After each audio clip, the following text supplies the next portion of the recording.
Disclaimer. This video is made for entertainment purpose only, it doesn't mean to hurt anyone, and don't take it seriously. নামজার Pori Moni রূপে গুণে সেরা, তার পাশে দাঁড়ালে হারায় সব আধারের নেরা। অভিনয় মুগ্ধ করে জিতে সবার মন, তার সামনে দাঁড়ালে হারায় সব সম্মান। সুমাইয়া ইমু বলেছে, আমি বেশ ঠিক আছে, কিন্তু পরিমণি আছে কোথায়, অন্য কেউ থাকবে না সেথা। রূপে মুগ্ধ সবাই, কণ্ঠে সুরের ধারা, পরিমণি সেরা, তার সাথেই পথ সারা। তুলনাতে তার কাছে অন্য কেউ শ্রান, পরিমণি শুনলেই জাগে ভালোবাসার গান।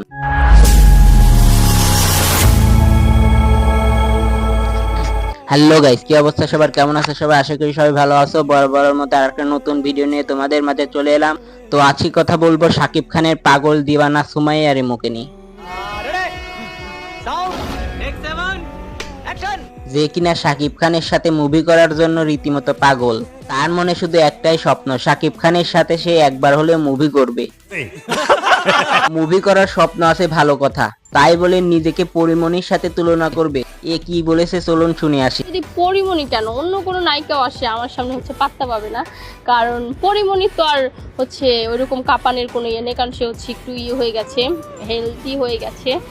তো তাকে আর আমাকে দাঁড় করালে মনে হয় যে আমি এখন সিনেমা কাঁপাতে পারবো না। মানে এ কি বলছে, পরিমণি এর সামনে পাত্তা পাবে না? এ আসলেই পাগল হয়ে গেছে। এ পরিমণির নোকের সমানও হতে পারবে না। পরিমণি হলো বাংলাদেশের একজন জনপ্রিয় অভিনেত্রী। তার চলচ্চিত্র অভিনয় দক্ষতার জন্য তিনি পরিচিত। পরিমণি তার মডেলিং ক্যারিয়ার শুরু করেন এবং পরবর্তীতে চলচ্চিত্র অভিনয় শুরু করেন। 2015 সালে মুক্তিপ্রাপ্ত ভালোবাসা সীমাহীন চলচ্চিত্রের মাধ্যমে তিনি সিনেমা জগতে প্রবেশ করেন।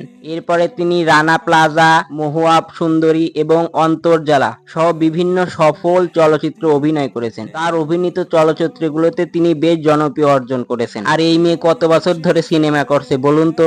এই মেয়ে কিভাবে পরিমণির সাথে নিজের তুলনা করে?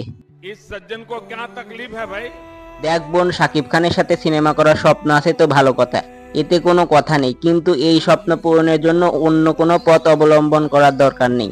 নিজের চেষ্টার মাধ্যমে এই জায়গাটি অর্জন করলে সফলতার চূড়ায় পৌঁছানো সম্ভব হবে। মজা আয়া। আশা করি কথাগুলো বুঝতে পারছেন। তো আজকের ভিডিওটি এ পর্যন্ত। ভিডিওটি কেমন লাগলো অবশ্যই কমেন্ট করে জানাবেন। ভালো লাগলে লাইক, কমেন্ট এবং সাবস্ক্রাইব করবেন। দেখা হবে পরবর্তী কোনো ভিডিওতে। আল্লাহ হাফেজ।